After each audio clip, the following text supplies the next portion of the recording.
champions from different parts of the world.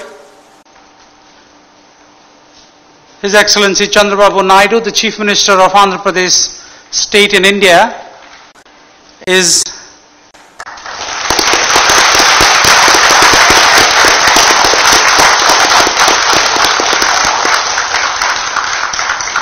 he's an iconic leader in India. And for those of you that know India for the IT revolution, it is popularly said that of every 4 IT experts in the world, there's one from India. And for every 4 IT experts in India, there's one from his state. Although the population of his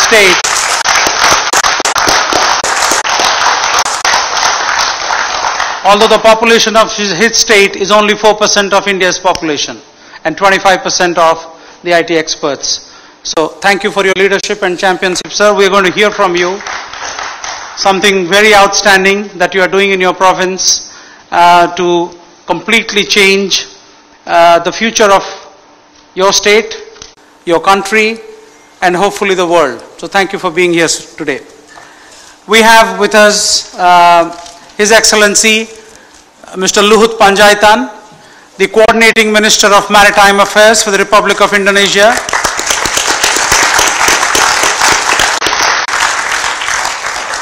He is someone who I have known for a long time and had the privilege of working with.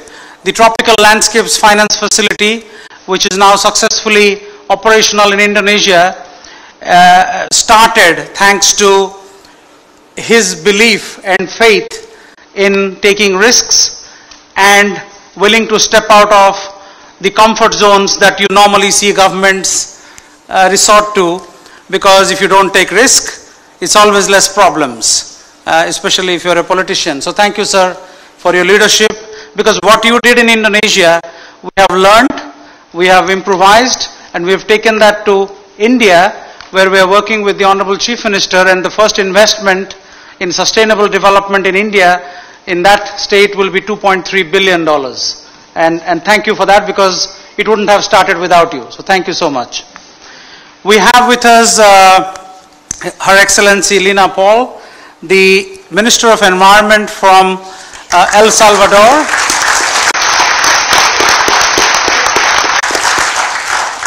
Minister Paul is a champion in every possible way I can describe, but more importantly, she's the driving force now behind the decade of ecosystem restoration that is now making waves, and different countries, different continents are now idea, and we hope the project, or I wouldn't call it a project because it is a system scale transformation that is happening in Andhra Pradesh, could be a flagship as part of that 10 years of ecosystem restoration, because this is restoring an entire state of 55 million people. So thank you, Minister Paul, for being here and your championship. And last but not the least, we have a very, very significant Africa, Minister Vincent Biruta from the Republic of Rwanda.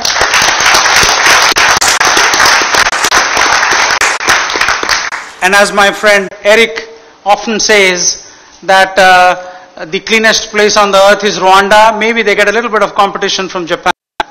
So competitions in Rwanda, there's so much to learn, and I'm so delighted that the champions we have on the podium today are all from the global south. So it's a brilliant example of South-South cooperation and champions from the south helping each other, learning from each other. So thank you so much. On to my right, we have Eric Solheim, he needs no introduction.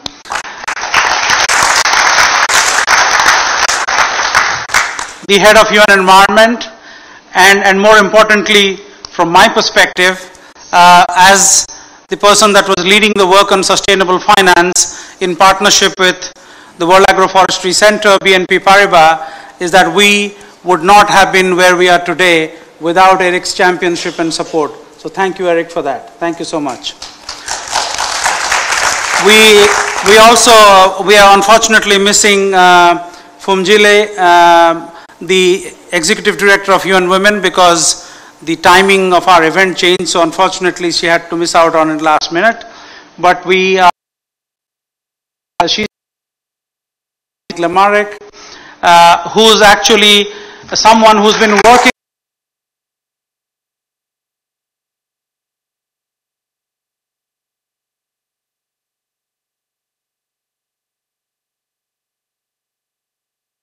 in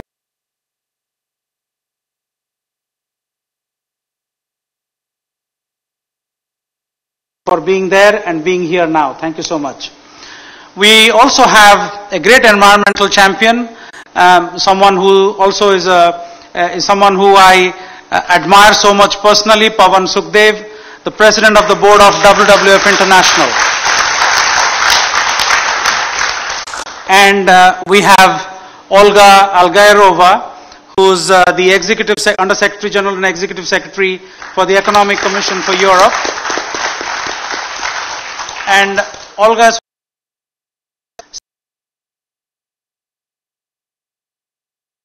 either in terms of learning or in terms of sharing, there's much to happen in Europe. So we look forward to working with the Commission in Europe in a much stronger way in driving this whole sustainable landscapes and ecosystem restoration agenda forward.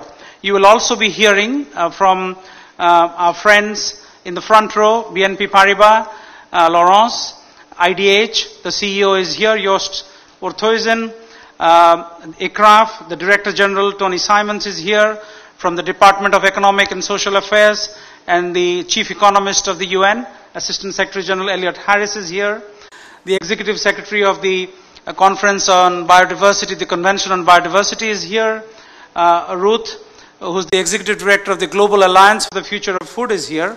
So you'll be hearing from a lot of champions. Unfortunately, podium space is limited, so please forgive me for putting you in the front row. But I understand that the UN is very technology savvy, so everybody will be able to see you on the screen as you speak. So without much ado, let me start by just providing a little bit of a background to what is happening now. We know that globally more than 1 billion people depend on nature for their livelihoods. And everybody depends on nature for their livelihoods. But at least 1 billion directly are dependent on nature for their livelihoods. And it is also recognized widely that public funding on its own will not be sufficient to tackle some of the most defining challenges the planet is facing, which is simultaneously producing more food while stimulating economic growth and jobs at the same time as reducing deforestation and tackling climate change. It's quite a complex equation, but there are solutions as we are seeing it already at scale, and we have a host of champions here today who will be sharing their experiences and also providing their insights as to how we could do better. In the interest of time, I will stop there and start with Erik Solheim as the host of today's event to preface the event and his vision for sustainable landscapes. Erik, the floor is yours. Thank you so much, Satya. And it's hard for me to explain how happy I am attending this event, because this is truly inspirational. It's exactly what we want to do, to provide the partnerships which can transform the world. Look at this. Number one, this is partnership. I think everyone understands that there is no way government alone or business alone or indeed a state like Andhra Pradesh alone can transform the world. Only through partnerships we can have huge success in all our the big issues of the day. And this is the state of Andhra Pradesh. It's the government of India. It's BNP Paribas, one of the biggest banks in Europe, maybe the biggest. It's other investors and also more and more the companies who can market the products coming from Andhra Pradesh.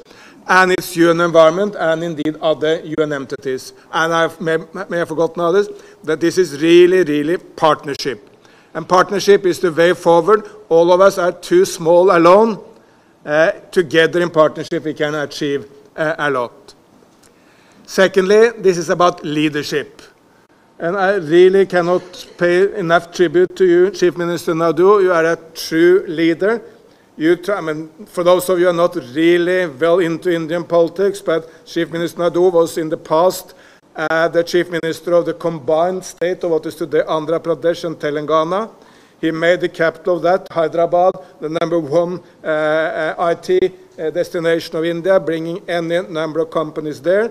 Now he's the Chief Minister of State of Andhra Pradesh after the divorce of the two states. But with the aim of making Andhra Pradesh the prime business destination in the world, the aim of transforming the transport in the state into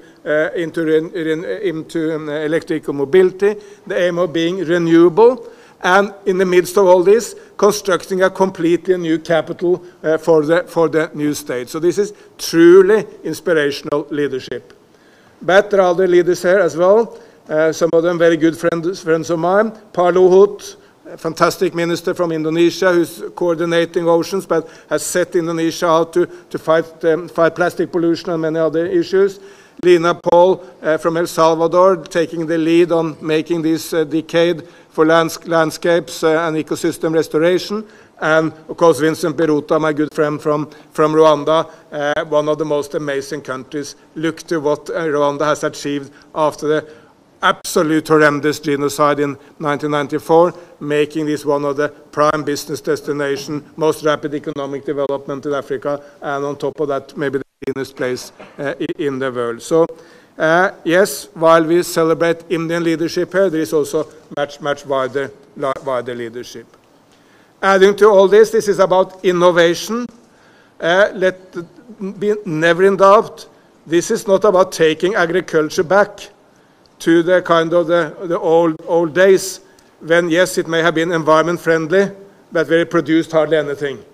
This is taking agriculture innovatively into a future where, yes, you use less fertilizer and, yes, less insecticides and less inputs of all sorts, but you produce more through scientific way of organizing the agriculture. So it's innovation and science, but based on an environment-friendly future.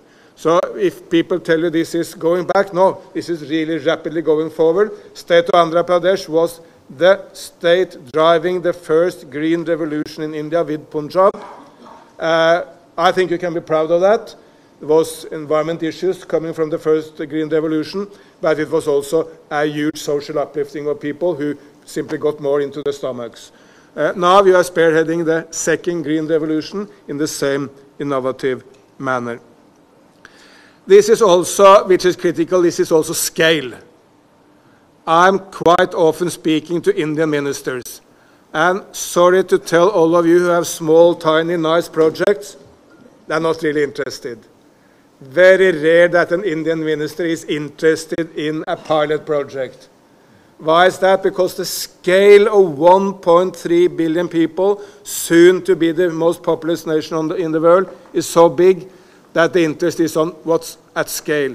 Prime Minister Modi could very recently celebrate the fact that every single village in India is connected to the grid. Andhra Pradesh did that long before the average of India, but that's scale. Providing toilet to all Indians, that's scale. And of course, what is at stake here in Andhra Pradesh is really scale. 375,000 farmers are already into this. Haven't counted the number of farmers in my nation, but I think it's less than 100,000. So just the start in Andhra Pradesh is many times the number of farmers in Norway. It will be 500,000 this year, and it will end up at 6 million farmers, which is, of course, huge scale. That's much more difficult than having a few small programs or pilot projects. So the scale of this is astonishing. But when you make this successful, of course, it will be taken to others. The neighboring state of Karnataka is already on the verge of starting, and other states of India will do it, and for sure many other parts of the world. So when this is successful in Andhra Pradesh, it's a fantastic story to tell to the world, which the state will tell. Finally, this is about triple wins. I'm not aware of any prime minister, president in the world, or indeed any chief minister in the world who was elected just to protect the environment. If you can tell me that person, I would be happy to embrace that person, but I'm not aware of anyone. Every political leader in the world needs jobs, economic development, protection of the social issues of the people, and environment. And that's exactly what this is, triple win. Producing more so that the farmers of Andhra Pradesh are better fed and get a better economic income, better life, taking care of the health and the social issues of people, because with less fertilizer and less chemicals, the health of the farmers will benefit. And adding to that, this is a fantastic favor to Mother Earth. So this is really, Chief Minister, triple win. Good for the economy, good for the health, good for environment at the same time. So I hope I tried to convey to you how inspired I am.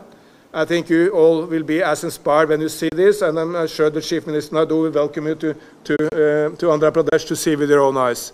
Thank you so much.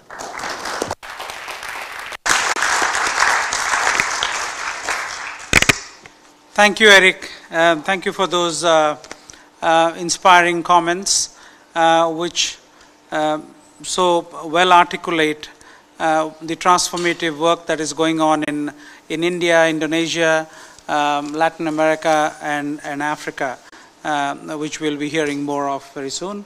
May I now invite Yannick Lemarek to offer his comments. Thank you. Thank you very much, Satya. Good evening, everybody.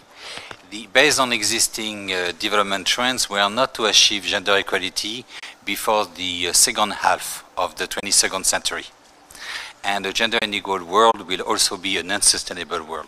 We are not to achieve, to protect biodiversity, we are not to address climate change if we are still a gender unequal world. The UN Women was established 7 years ago to try to act as a smart catalyst to break these development trends and try to accelerate efforts toward gender equality and women empowerment. To achieve our mandate, we focus on four main thematic: women political empowerment, women economic empowerment, elimination of violence against women, and women engagement in crisis prevention, response, and recovery. Now, in terms of women economic empowerment, the topic which is directly linked to the workshop today, one of our key priorities is to address the gender gap in access to productive assets, be land, technology, market, finance, or time. And because finance is such a big issue, we ended up trying to look at how can we be a smart catalyst when it comes to addressing the gender gap in finance. And we increasingly got convinced that innovative and digital finance could enable us to dramatically change the game for women farmers, for women entrepreneurs. Why digital finance?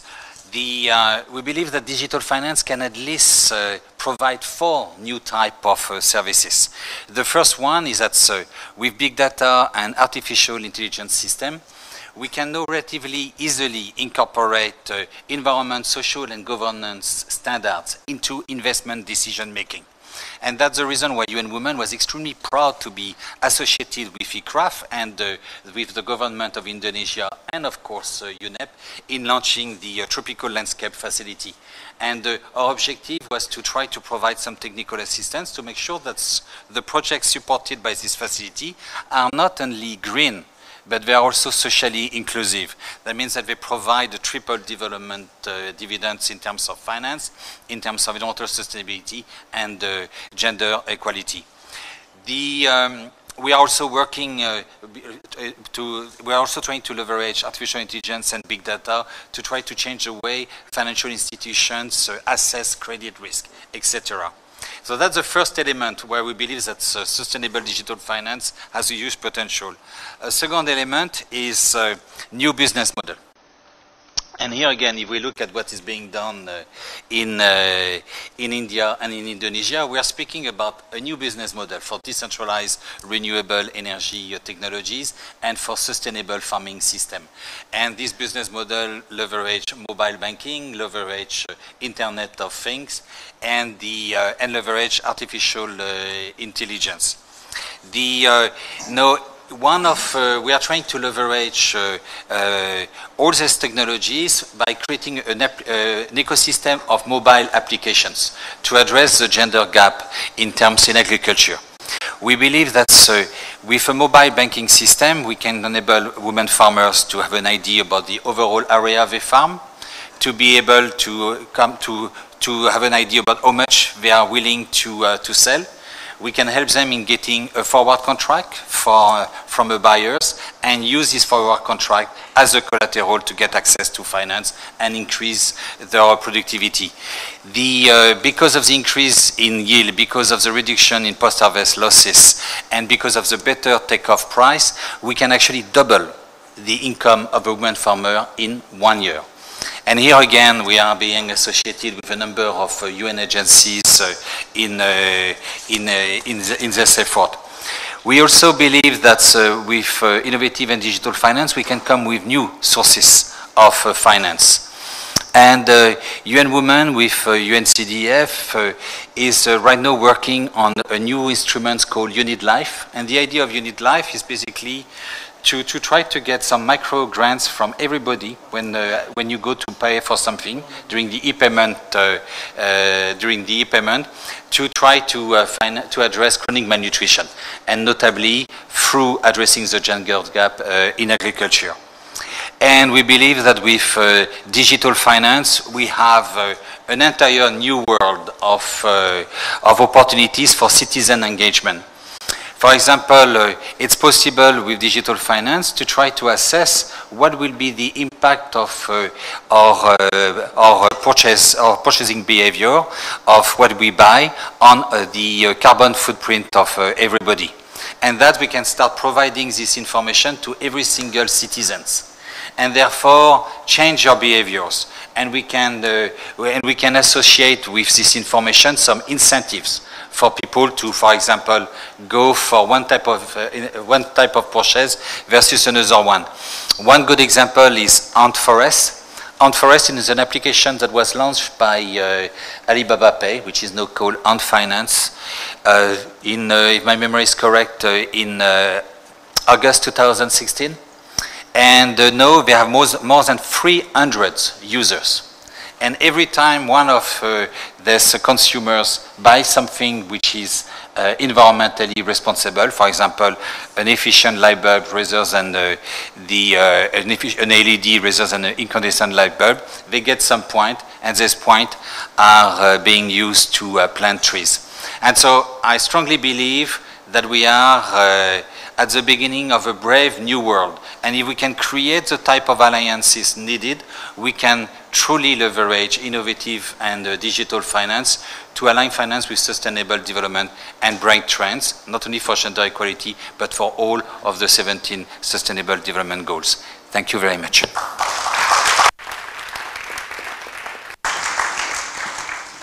Thank you so much, Yannick. I think the power of the people manifested through digital networks, and if you can leverage that in a credible and in a successful and an inclusive way, we can really transform the world, and that's what is waiting to happen to sustainable landscapes, because that can really change things. With that, let me invite somebody who has been at the crossroads of both finance and environment and of course the green economy. Pavan Sukhdev, who has in his past life been a professional banker at the highest levels, and now an environmental champion at the front lines of both advocacy and ideas. Let me invite Pavan Sukhdev, the President of the Board of WWF International. Pavan, the floor is yours.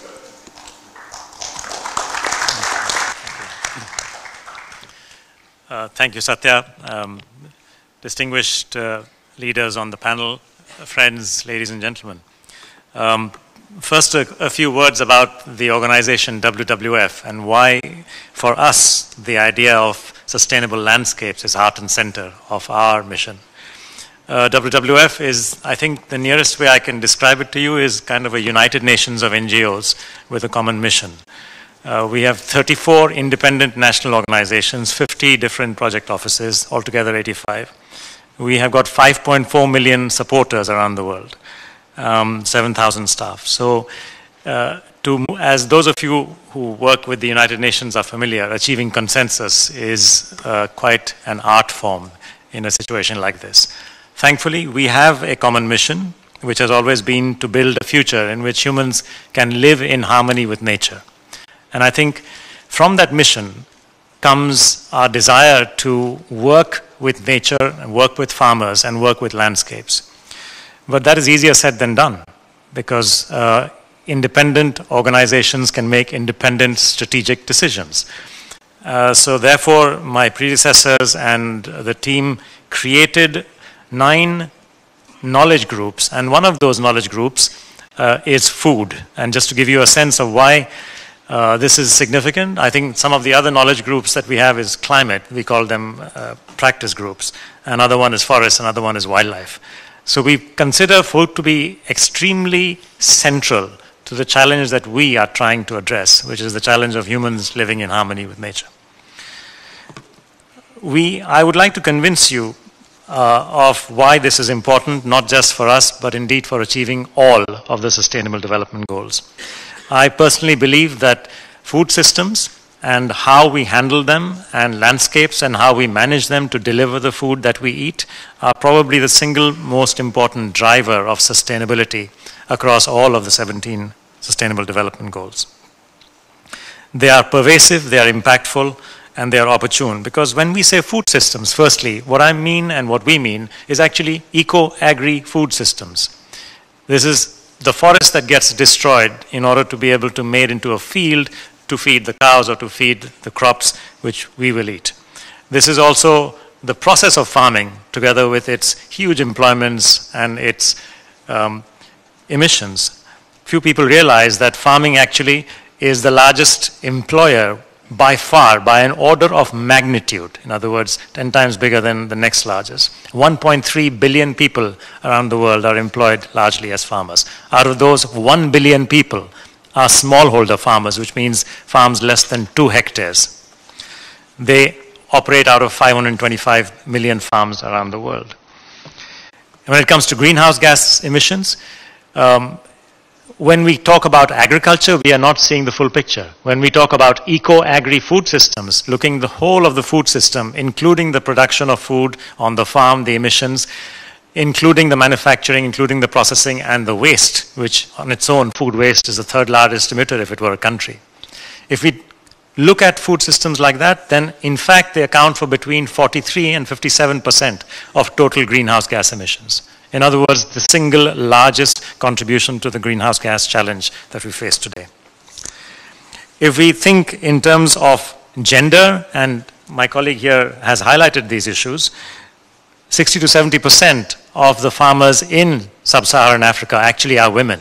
When we talk about equality, the SDG, we cannot do that without looking at farming. So, in a nutshell, whether it is climate, SDG 13, or whether it is the poverty, SDG 1, or whether it is food, hunger, SDG 2, indeed, even if we look at something not directly obvious like health, SDG 3, it has now been found that our diets are the #1 driver, the #1 cost of health. We are here talking about diseases which are lifestyle diseases which are driven by the kind of food we eat and the marketing and advertising that drives that, including common problems such as obesity and diabetes, and less common problems but very dangerous ones such as endocrine disruption and indeed antibiotic resistance. These are all associated with food systems. So we can't solve SDG 3 without addressing food systems either. I feel that one of the biggest opportunities on the flip side is if we get smallholder farming right. I feel this because not only if we can address the livelihoods of 1 billion people, if we can address their opportunity to craft a better life, we will have addressed numerous problems simultaneously. Not only is it a question of addressing SDGs 1, poverty, and 2, hunger, we would have created the opportunity for them to lead more fulfilling lives. And at the same time, having addressed gender equality issues, SDGs, to do with the climate side as well, because the type of farming they engage in. But what can policymakers do? And I feel that policymaking in the developing world truly needs to focus on 3 particular aspects of the smallholder farm. About its yield, trying to increase the yield in a sustainable manner, about its risks, and part of the risks are the health risks of farming in an unsustainable manner, which directly affect the farmers, but part of the health risks are also to do with soil health, and indeed the health of those who eat the food that is grown there. So addressing the lower risks and also addressing the climate risks, which directly impact the success of farming. And lastly, the importance of fairer prices. So today's smallholder farmer, so important for our livelihoods, they grow more than half the food that we eat, and yet so neglected in terms of policy driver, I believe needs to be focused on in terms of sustainable and higher yield. Number 2, lower risks, and number 3, fairer prices. If I were to identify projects that actually do achieve that, frankly, and I'm not saying this because Chandrababu Naidu is here, but because I really do believe it, and because Vijay Kumar is here, who has done such an outstanding job with his colleagues on the ground, or because Satya is here, who is a friend and with the United Nations now and has done so well, or because Eric, who has been supporting this project. I'm saying this because if we look at the statistics, it is outstanding. Smallholder farming in Andhra Pradesh, being done through the ZBNF, the Zero Budget Natural Farming Initiative, has actually been working in exactly that direction. And that is why I'm so pleased to be sharing the podium with all of you who are involved in this. You have managed to demonstrate over several years that the yields are higher, no matter whether it is the 8 kinds of rice varieties you grow, or the chilies, or the red gram, or the black gram. You have achieved higher yields, whilst also constraining the costs, and therefore higher returns as well, not just higher yields, but higher returns for the farmer. You have been able to lower the risk, and I hear this when I visit your farms there. I hear the story of health, how they tell me in their language that, no, sir, our health is better, the soil's health is better, and when you eat our food, your health will be better. So that has been achieved as well. The risks have been lowered. I think fairer prices is the one area where I would like us as financiers to be able to help them. Because at the end of the day, that is about certification, that is about markets, and that is about financing. So I'm very pleased to have our friends from BNP Paribas here with us in today. And we hope that through this kind of partnership, which Eric referred to, we will be able to take, with the support of all of you, these initiatives like ZBNF and others who are following in their footsteps to the next level. I believe this is an idea whose time has come. I believe we are the people to make it happen, and I'm truly honored to be in this group here to support you as well. Thank you.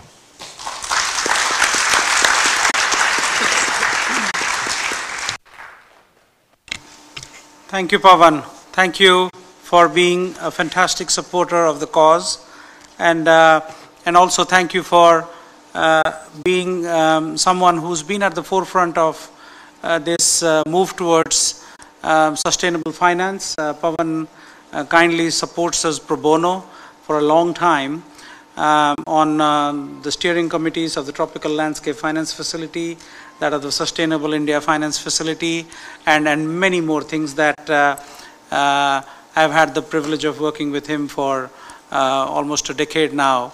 And so thank you so much for not just for the support of WWF International as the world's leading activist non-governmental organization supporting the cause, but also yourself as a person and as someone who's a champion for the cause. Thank you, Pavan. With that, let me invite the Under Secretary General and Executive Secretary for the Economic Commission for Europe, Olga Algairova, to offer her remarks. Thank you, Mr. Moderator. Good evening, Excellencies, ladies and gentlemen. I'm really honored to have opportunity to address this excellent discussion accompanied by brilliant environmental personalities. So thank you once again, and I believe that it's really thanks to partnerships, as Eric mentioned today. My role here today is to tell you what UNEC can do for financing sustainable landscapes, or what we are doing today. UNEC is one of the 5 regional UN commissions.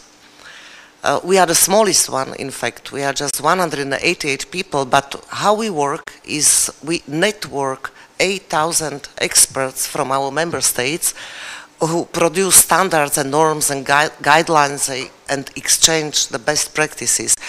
So our region, we cover 56 member states. This is the European Union, the Balkans, the former Soviet Union, and the United States, Canada, Turkey, Israel, Switzerland. So quite diverse region, also on environmental issues.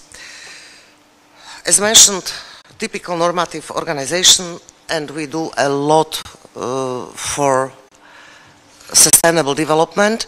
Let me restrict myself today on 2 elements, and that's forests and water.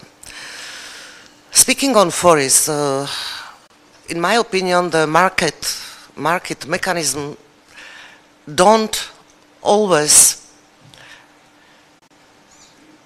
address or allocate resources for where needed. Concretely what I'm speaking about is the value of environmental services provided by forests and also other natural capital. I'm sure we all would agree that there is a great value of sitting in the shade of a tree. But adding more to that is forests are protecting us from landslides, from floods, from avalanches, and of course they contribute fantastically to cleaner air, cleaner water, and climate. Let me give you some numbers. Recent research assesses the value of environmental benefits by forests at $16.2 trillion per year and wetlands services at 26.4 trillion per year. Still, critical financing is missing and opportunities are missed. Innovative mechanisms such as payment for forest ecosystem services can raise resources for the preservation of natural capital and address these market failures. This payment scheme provides an incentive structure. For instance, the user of an environmental service such as water purification pays the landowner who provides that service, giving him a very concrete reason to preserve the ecosystem. UNEC has always been developing recommendations and assessing the scope and conditions for such schemes. First, we have found that water-related payment for forest ecosystem services that are based on a partnership model again are more successful in accessing multiple sources of funding, increasing organizational resilience to changing political support, and ensuring that forest owners and managers engage over the long term. And second, we also found that we can make these schemes more cost effective if we focus on ecosystem service bundling, recognizing that forests are a single ecosystem that provides multiple related services that can be combined in a single credit. Moreover, such schemes can provide important co-benefits such as carbon mitigation, biodiversity conservation, and social benefits. We have a publication that will be coming in the near future titled Forests and Water, Valuations and Payments for Ecosystem Services. I hope you can keep your eye for that. It will contain recommendations for how to deploy such payment schemes effectively, including the sources, both national and international, are primarily targeted to national and local projects.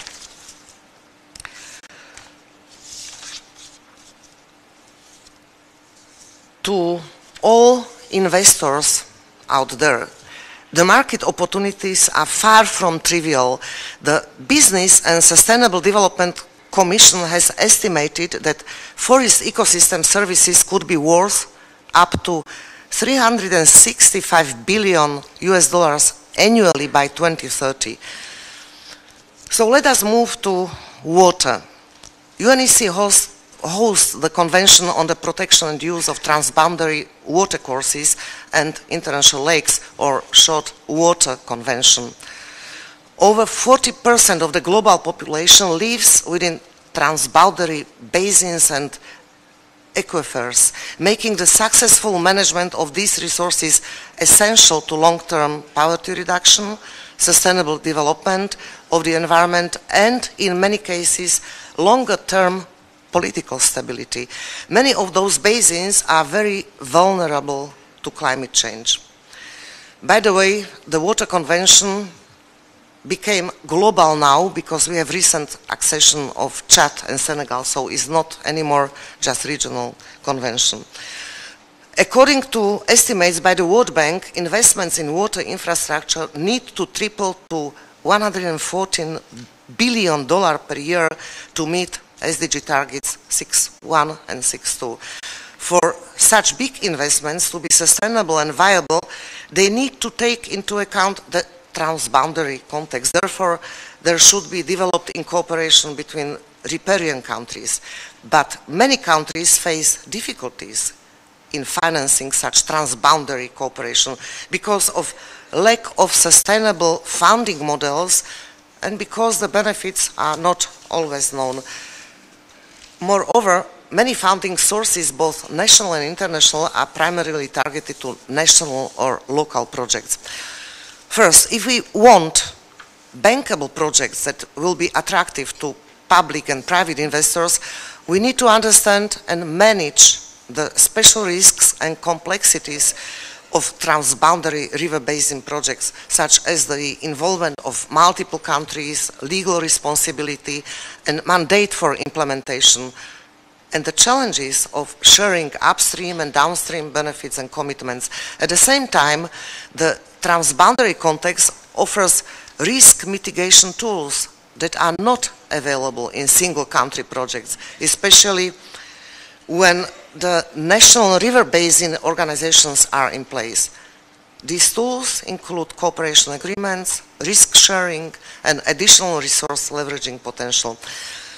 The transboundary context also complicates blended public-private financing models.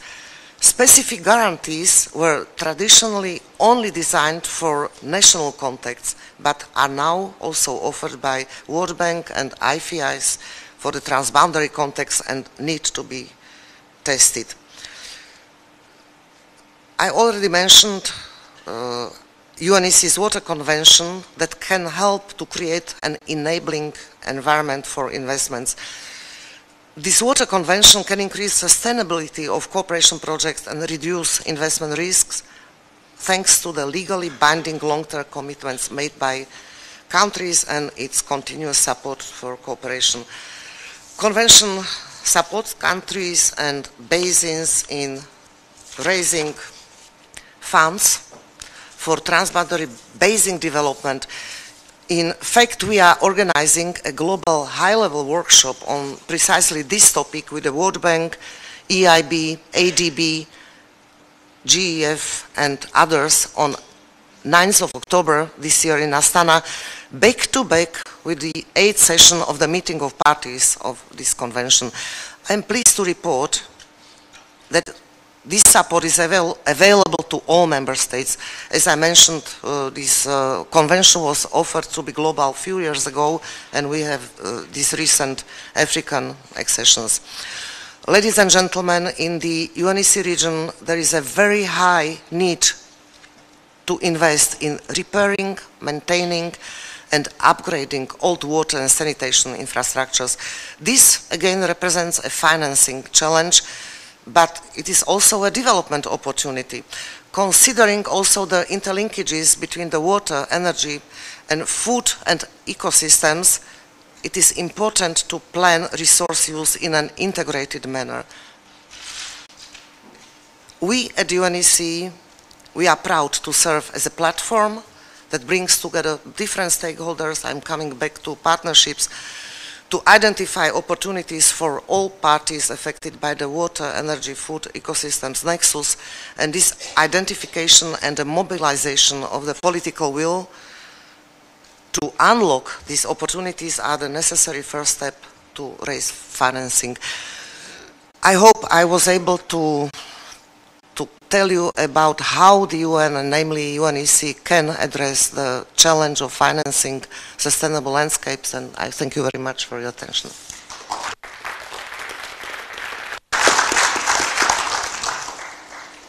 Thank you very much, Olga. I think what you mentioned is very important because it very much outlines and highlights that the challenges are no different in any part of the world. Their complexities may be a little different from one part to the other, but in every part of the world we need to find sustainable finance to make the climate equation tick and work for everybody. With that, I have the pleasure of inviting His Excellency Mr. Chandrababu Naidu, the Chief Minister of Andhra Pradesh, to offer his remarks. Mr. Naidu, the floor is yours.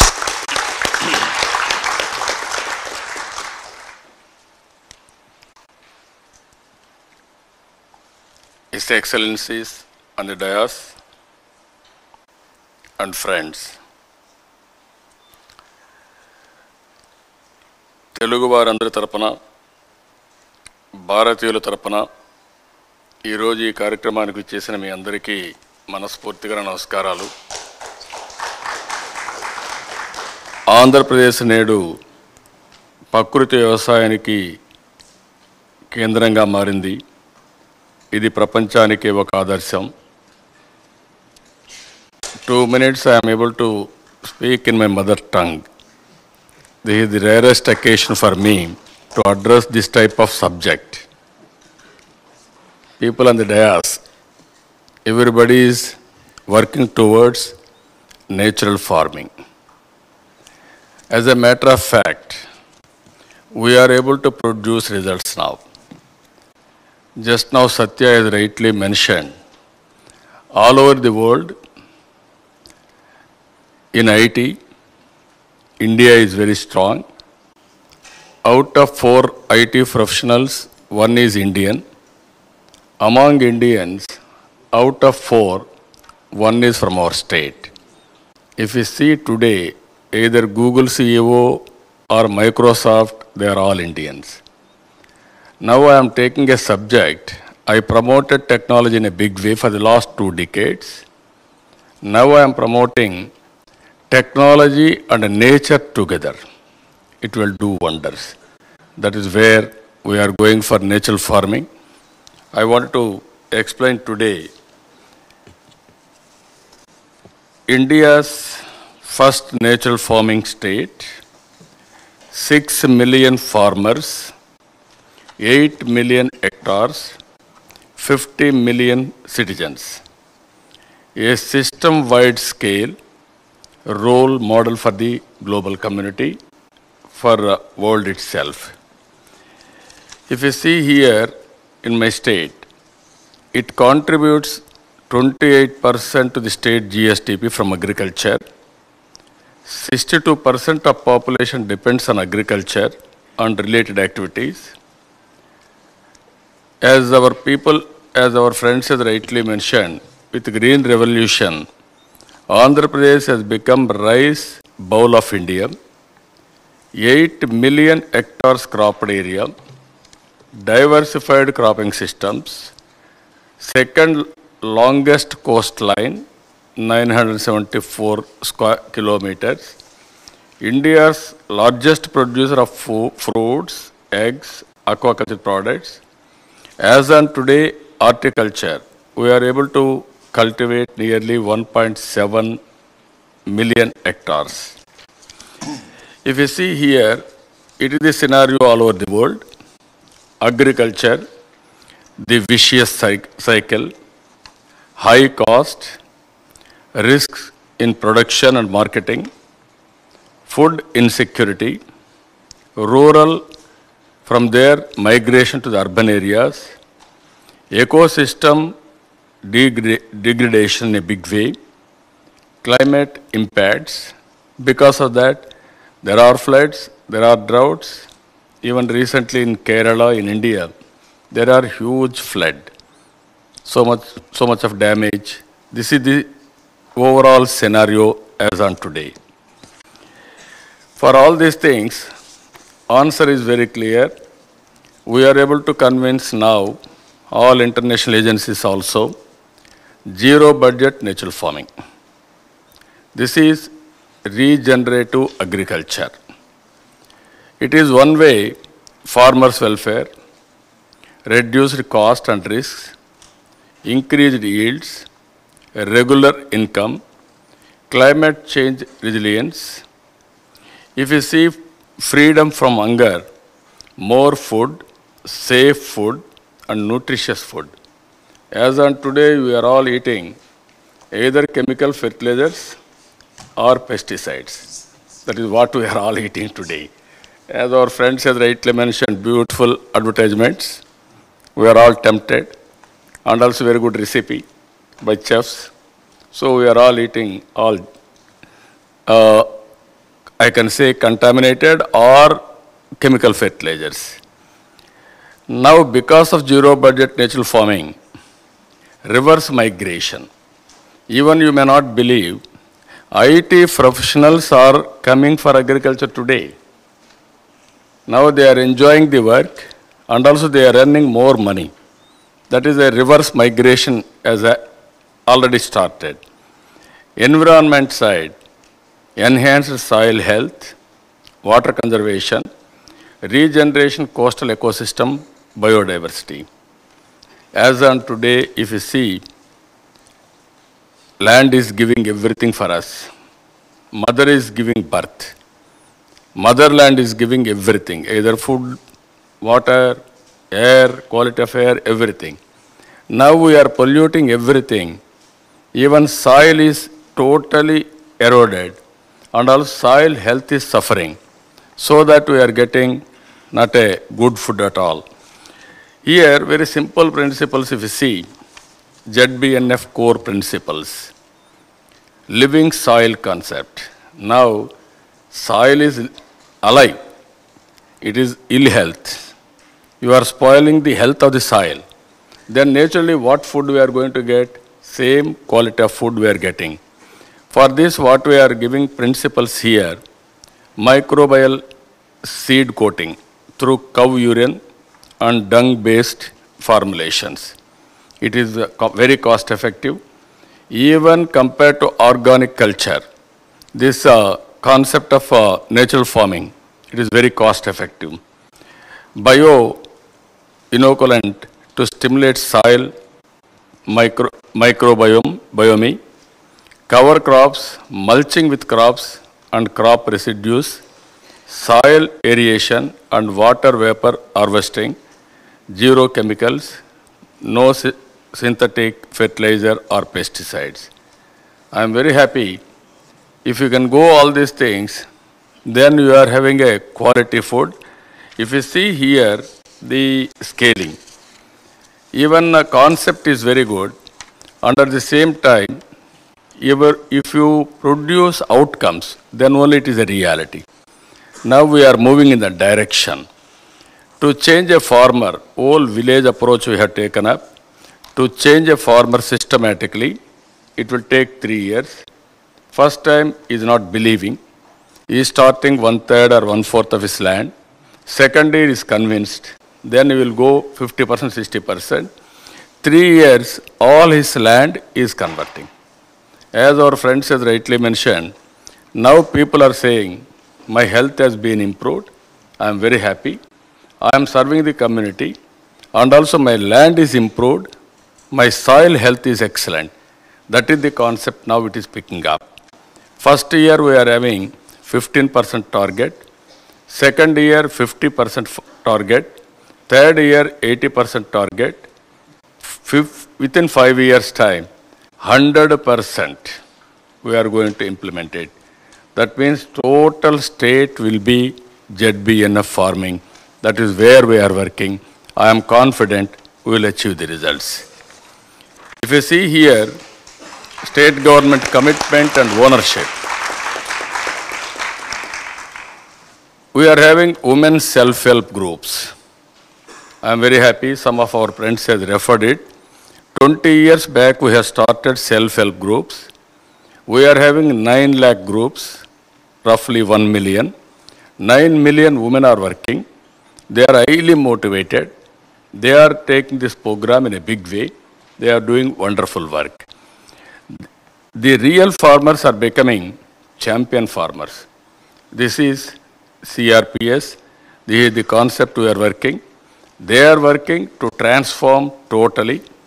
They are going outside the village. Even sometimes they don't know the language. They are going outside the state. They are talking, they are convincing farmers. It is very elaborate exercise. Our people are highly motivated. They will cultivate, they will show others, and also they will stay in the village for 10 days, 15 days, 1 month or 2 months until other side farmer is convinced. That is how this movement has taken up. Knowledge and training, we are having knowledge. That knowledge has to take to the last mile and produce results. Collective action for inputs. This is Uberization we are taking up so that in a village, as a festive atmosphere, they are supplying inputs and they are sharing, they are working in a big way. Here we are going, knowledge how to take to the last mile and also every product traceability. Tomorrow what you are eating, you can know the history of that food. Suppose you are eating one apple or one orange, which land it has come, what is the ingredients, what is the soil properties, what is the pesticides, no fertilizer, it is tested. That is the biggest advantage we are having. And also tracking, we can track. We are very strong in information technology. We wanted to use information technology in a big way. Nowadays, you are all watching, totally IoT devices have come. In my state, groundwater, you can measure real time. Surface water, you can measure real time. Even cyclone prediction, you can know real time, tracking, movements, everything. Ultimately, street lights, I can monitor from New York to remote village, that light is off or on. That is how we are going real-time governance. As on today, that is the approach. Future, I am telling you, we are number 1 in ease of doing business. I want to be distant number 1. And also, we are going ease of living. Everything will be online. No need to go to any office. Then we can control total corruption. We are going most livable standards. Quality of water, quality of food, quality of air, quality of health. Like that we are going.